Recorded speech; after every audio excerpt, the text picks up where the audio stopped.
Le site a abrité pendant très longtemps l'ancienne école des Frères, puis l'école du Rocher lorsque l'actuelle école Saint-Charles était en construction.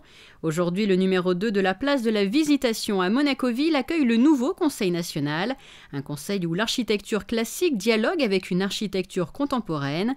La constitution monégasque a d'ailleurs été inscrite sur la façade en verre. Concernant la partie classique, en fait, la volonté était de travailler simplement avec les fondamentaux de l'architecture classique, avec symétrie et proportion, et après d'avoir une écriture beaucoup plus épurée en termes de façade pour éviter de faire un copier-coller, je dirais, d'une architecture classique bien précise, mais de ramener cette architecture à notre époque avec une écriture plus simplifiée de corniches, de mots des natures, d'encadrement de fenêtres. Pour la partie contemporaine, la volonté première était de laisser transparaître la fonction du bâtiment, faire comprendre aux personnes que l'édifice abrite un parlement.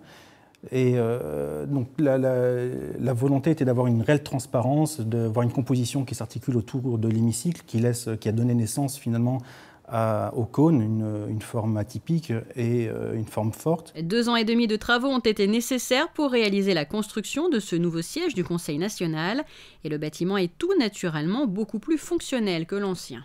C'est un grand progrès. Toutes les équipes du Conseil national sont réunies en un seul lieu, je dirais même pratiquement sur un seul étage, donc véritablement pour le travail c'est optimal. Le personnel bénéficie de salles de réunion pour le travail en groupe.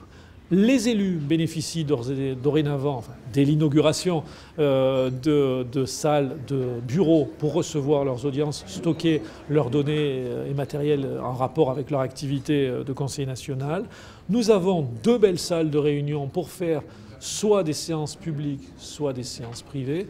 Donc véritablement, et il y a d'autres avantages, mais on a véritablement gagné en fonctionnalité au niveau du Conseil national. Plus fonctionnel afin de travailler pour les Monégasques et plus fonctionnel aussi pour les accueillir, puisque l'hémicycle comporte plus de 120 places assises. Et des espaces sont aussi dédiés aux personnes à mobilité réduite.